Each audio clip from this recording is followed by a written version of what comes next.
آیے کریمہ جس کی تلاوت کی گئی ہے، ارشاد ہو رہا ہے کہ وَمَن يَبْتَغِ غَيْرَ الْإِسْلَامِ دِينًا فَلَن يُقْبَلَ مِنْهُ، جو بھی اسلام کے علاوہ کوئی اور دین قبول کرے گا سو وہ اس سے قبول نہیں کیا جائے گا۔ وَهُوَ فِي الْآخِرَةِ مِنَ الْخَاسِرِينَ، اور ایسا انسان قیامت میں گھاٹا اٹھانے والوں میں ہوگا۔ ان الدین عند اللہ الاسلام، اللہ کے نزدیک دین صرف اور صرف اسلام ہے، اور یہ کوئی نئی چیز نہیں ہے، کوئی نیا نام نہیں ہے، رسول اللہ کی ایجاد نہیں ہے، بلکہ یہ قدیم زمانے سے چلا آ رہا ہے۔ قرآن کہتا ہے ملت ابیکم ابراہیم هو سماکم المسلمین، یہ تمہارا نام تمہارے بابا ابراہیم نے رکھا ہے۔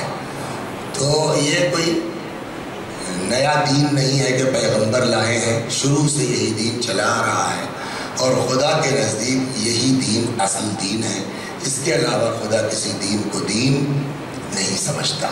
لیکن جو گفتگو کرنی ہے تو واقعی اس دین کا مفہوم کیا ہے؟ کہتے ہیں آدمی مسلمان کیسے ہوگا؟ جواب اشہد ان لا الہ الا اللہ واشہد ان محمدا رسول اللہ۔ کلمہ پڑھ لیا آپ نے، مسلمان ہو گئے۔ کیا اسلام کے لیے اتنا کافی ہے؟ کلمہ پڑھ لینے سے ہم مسلمان کہلائیں گے؟ جواب جی نہیں۔ دیکھیے اسلام کا اختیار کرنا وہ زبردستی نہیں ہے، اسلام میں داخل ہونا اس میں کوئی زبردستی نہیں ہے۔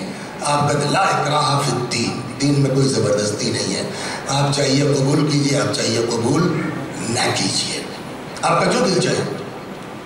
مگر اگر آپ نے اسلام قبول کر لیا تو اب پھر مسلمان رہنے کے لیے آپ کی مرضی نہیں چلے گی، جو وہ چاہے گا وہ کرنا پڑے گا۔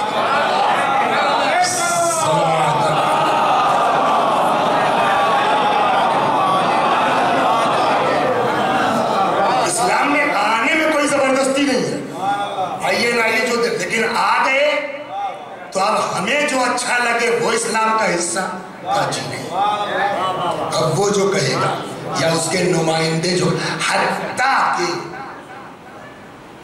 دعا وغیرہ میں بھی ہم کو کم زیادہ کرنے کا حق نہیں ہے۔ ایک شخص آیا چھٹے امام کے پاس،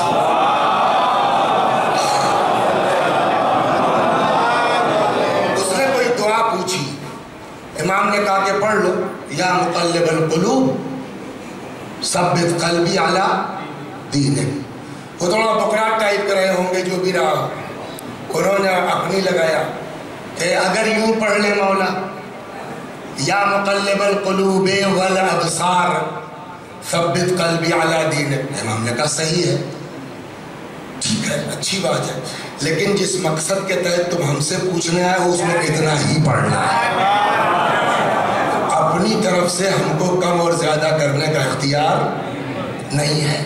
ہو گئی بات؟ تو اب اسلام کیا ہے؟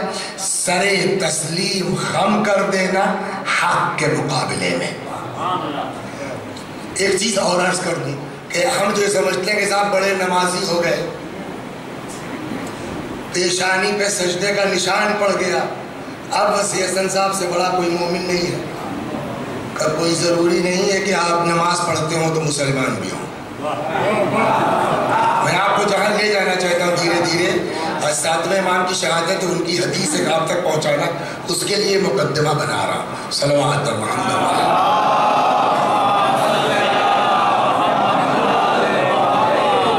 نماز کا نام اسلام نہیں ہے، روزے کا نام اسلام نہیں ہے، حج کا نام، یہ تو بڑی الٹی بات کہہ رہے ہو تم۔ میں نے کہا دیکھیے غلط میسج نہ جائے، اگر نماز نہیں ہے تو بھی اسلام نہیں ہے، اگر حج نہیں ہے تو بھی اسلام نہیں ہے، بلکہ روایت تو یہاں تک کہتی ہے، امام نے فرمایا کہ زانی، زنا کرنے والا کافر نہیں ہے، تارک الصلاۃ کافر ہے. یہ روایت موجود ہے اصول کافی میں. کیا مومن معصوم ہوتا ہے؟ بولیے. 14 کے علاوہ کوئی معصوم تو نہیں ہے. تو گناہگار تو مومن بھی ہوتا ہے نا. زنا کر لیا گناہگار ہے. کوڑے پڑ جائیں گے پاک ہو جائے گا. توبہ کر لے گا صاف ہو جائے گا. لیکن نماز نہ پڑھنے والا کافر ہے. الصلاۃ معراج المؤمن. نماز مومن کی معراج ہے. الصلاۃ عمود الدین. نماز دین کا ستون ہے. ان قبلت قبل ما سواها وان ردت رد ما سواها. نماز قبول سارے اعمال قبول. نماز رد کر دی گئی سارے اعمال رد کر دیے گئے. عقلی بات ہے, روایات موجود ہے. اور ہلکا سا اشارہ اس ذہن میں دوسرے عنوان سے ہو چکا ہے, دوسری طرف جانا. لیکن سوال یہ ہے کہ سارے اعمال قبول ہوتے ہیں.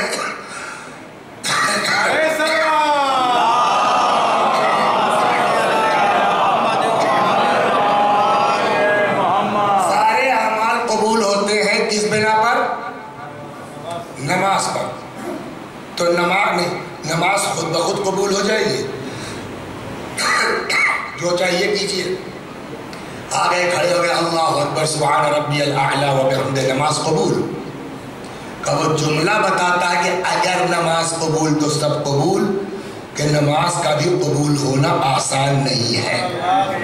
تبھی تو شرط لگی ہے کہ اگر نماز قبول تو سب قبول.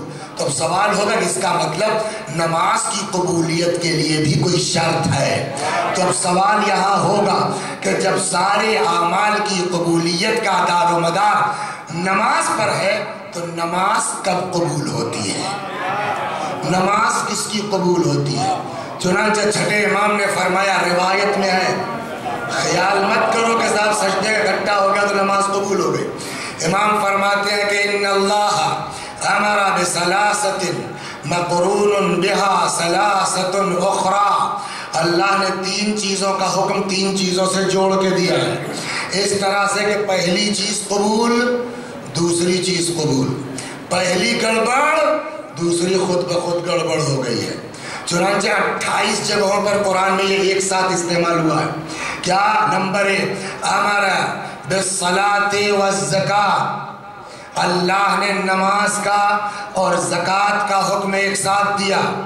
فمن صلی ولم یزکی, اگر کوئی نماز پڑھے زکوٰۃ نہ دے, لم تقبل صلاۃ, اللہ اس کی نماز بھی قبول نہیں کرے گا.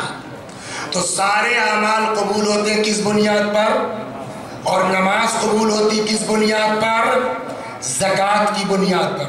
ہو گئی نا بات؟ تو اس کا مطلب یہ کہ خالی نماز نہیں. اور زکوٰۃ کیا کریں؟ اگر زکوٰۃ آپ نکالیں گے تو کیا کریں گے؟ نکال کے کھا جائیں گے. غربا تک ہے نا, فقراء تک. کچھ سمجھ میں آیا اس کا راز کیا؟ 28 جگہوں پر ہے اقیموا الصلاۃ وآتوا الزکاۃ, اقیموا الصلاۃ وآتوا الزکاۃ. یہ اس کا راز کیا ہے؟ راز یہ ہے کہ خدا سب برداشت کر لے گا, خود غرض مسلمان برداشت نہیں کرے گا. سب برداشت کر لے گا, سیلفش مسلمان برداشت نہیں کرے گا. لہذا ہماری بارگاہ میں آ رہے ہو, سجدہ ہم کو کر رہے ہو, یہ سجدہ اس وقت قبول کریں گے جب ہمارے بندوں کی بھلائی کا تصور ذہن میں ہو.